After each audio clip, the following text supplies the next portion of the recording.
ఈరోజు మ్యాటర్ ఏంది అంటే, మేము ఇంట్రా V10 వెహికల్ యొక్క గేర్ బాక్స్ అయితే డౌన్ చేసి బయటికైతే తీస్తున్నాం.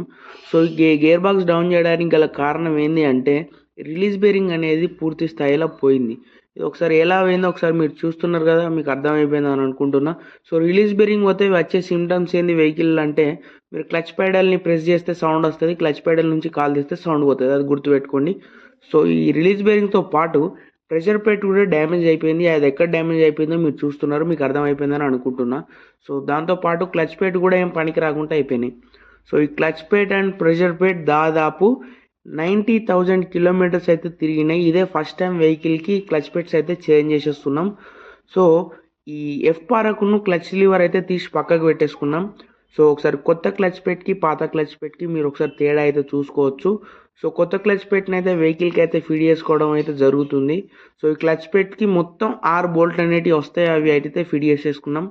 సో, ఈ చీలం బుష్‌ను కూడా చేంజ్ చేసేసుకున్నాం. ఎందుకంటే మళ్ళా డౌన్ చేసేది కాదు కదా గేర్ బాక్స్. సో, అది మ్యాటర్. కొత్త రిలీజ్ బేరింగ్‌కి, పాత రిలీజ్ బేరింగ్‌కి ఒకసారి మీరు తేడా అయితే చూసుకోవచ్చు. సో, అలా ఉండేది ఇలా అయిపోయింది. సో, ఈ రిలీజ్ బేరింగ్‌ని మనం కరెక్ట్‌గా సెట్ చేసుకోవాలి గేర్ బాక్స్ లోపల. సో, రిలీజ్ బేరింగ్‌ని కరెక్ట్ సెట్ చేసుకున్న తర్వాత ఇంకోటేందంటే, మీరు క్లచ్ పెడల్ చేస్తే రిలీజ్ బేరింగ్ ఇలా యాక్షన్ ఇస్తది. లోపల ప్రెషర్ ప్లేట్‌ని ప్రెస్ చేస్తది. సో, గేర్ బాక్స్ అయితే పూర్తి స్థాయిలో రెడీ అయితే చేసేసుకొని, ఈ బుష్ ఫిట్ చేసిన తర్వాత, గేర్ బాక్స్‌ని రెడీ చేసుకున్నాం. అండ్ అలానే వెహికల్ కూడా ఫిట్ చేసేసుకున్నాం. సో, ఫిట్ చేసుకునేటప్పుడు వీడియో తీయలేకపోయినా సారీ. సో, గేర్ బాక్స్‌ని అయితే పూర్తి స్థాయిలో ఫిట్ చేసుకొని టెస్ట్ డ్రైవ్‌కి అయితే వచ్చేసినాం. వెహికల్ అయితే పూర్తి స్థాయిలో ఓకే అయిపోయింది. క్లచ్ తొక్కితే సౌండ్ కూడా పోయింది. సో, ఉంటా మంచిది. బాయ్. జై హింద్.